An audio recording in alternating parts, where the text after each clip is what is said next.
begin. Thank you. So, Hi. Rilee, Rilee, when Tennis decided that you would bowl, what exactly was the conversation that went on between the two of you? Sorry. So we spoke a little bit at practice. Well, not with me in tennis, but myself and the coach. And I kept on hampering them. I only bowl in big games. And semi-finals, you can ask, you can see my record. I've taken wickets in semi-finals. And it started as a joke. So when the time came and I saw two left-handers out there, like I thought there's a very good possibility in all seriousness. So the chat was, Dennis asked me if I wanted to bowl, and I said, that's so. And he's like, do you want to bowl? And I said, put me in, I'm ready. Because I know David Miller would not want to go out to me. And two left-handers obviously favours me. I've got Morgan out. It was my first T20 wicket. Took one ball as well. So 2 in 2 for me with him. So yeah, gone. I felt confident. But then it looked like the adrenaline really got into you because you started to absolutely rip it. Yeah. You No, got it one was. that spun from outside off that was called a wide, and you got the other one that went upstairs that should have been given but wasn't. Yeah, no, I think that wicket it favoured the spinners. It's a pity we didn't have another offie in the team, one that can actually bowl properly. But when an opportunity came, you got to grab it, and I think I did tonight, and it was pretty fun. I really enjoyed it. Something that I'm not used to, but it's something that I really enjoyed. Just talk through innings. You did mention that it was pretty difficult to back to on, but your innings proved to be the difference in the end result of the game. Yeah, like I mentioned earlier, I think it was a challenging wicket in terms of it was actually turning, and I think Shamo bowled unbelievably well. He's proven again what a world-class spinner he is, and one of the best in the business, and he bowled really well. And it was just something that we had to kind of like play through, was because we knew he was a danger man, and they didn't have much in the tank when it comes to the back end, with all respect.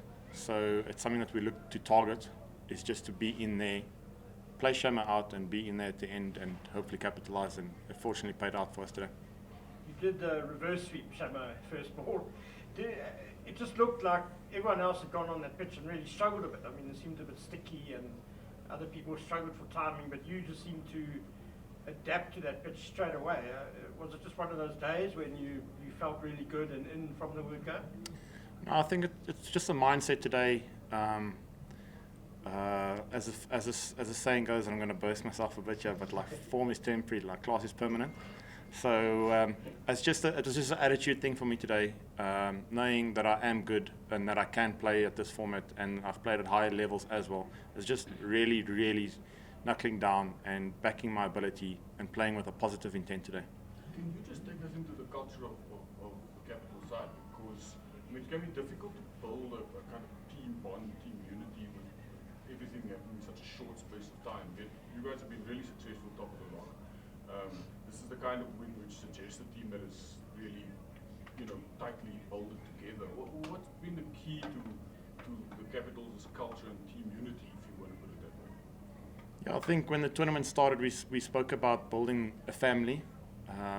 As cliche that might sound, the guys really bought into that, and they believed in the process of backing each other even during the tough and the good times. And in all honesty, we've got like a very, very well balanced side. So everyone like looks after each other in all departments. It's not just one guy that's performing and doing everything. There's guys that's chipping in really, really well. And it's supporting that success when they're doing well, and they support you when you don't do well. So everyone's got everyone's back, and we've enjoyed each other's company in such a short space of time, and it's been like one heck of a ride. It's Ragis that you've played in a lot of T20 cricket, but just talk us through playing home semi-final at the Wanderers. Yeah, it's special. I haven't played many semi-finals here. The last semi-final I think I played was the Knights versus the Lions in a T20, where we also beat them with 8 or 9 wickets. Myself and Reza made runs. And that vibe was not the same as tonight. Like tonight there was a nice atmosphere. The guys came out to support two neutral teams in the competition. And that's fantastic to see in South African cricket, people coming to sport and actually watching cricket once again and really enjoying it and buying into the whole concept of this league. It's been phenomenal from the start to now. Rilee, if obviously you guys have booked your place here on Saturday, Joburg against Sunrisers tomorrow.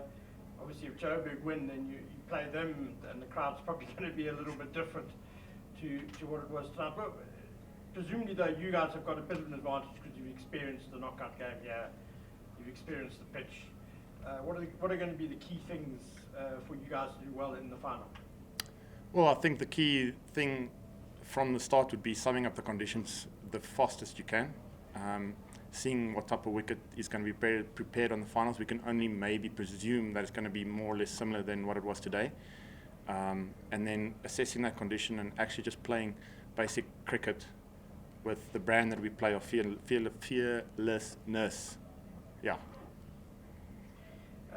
Rilee, just on touching on what Stuart asked about the culture of the team and that, just your coaching staff, you've got Graham Ford, Jacques Cannis, Dale Benkenstein.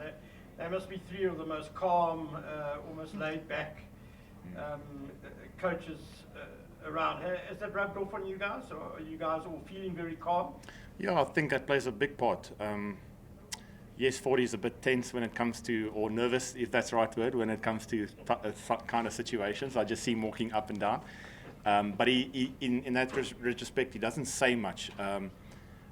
With JK and even Dell are very calm. They trust the guys' ability out there. That's why we're here, because we're kind of the best in the business in this department. So they trust our experience and just back us 100% no matter what wicket or what condition it is on the day. We can take one last one if there is one. I just want to find out about Farnell. What's the status of his injury or readiness for Saturday? No. No, sorry, it's not my department. Find out. Thanks, bud. No worries. Thanks, James. That was fun.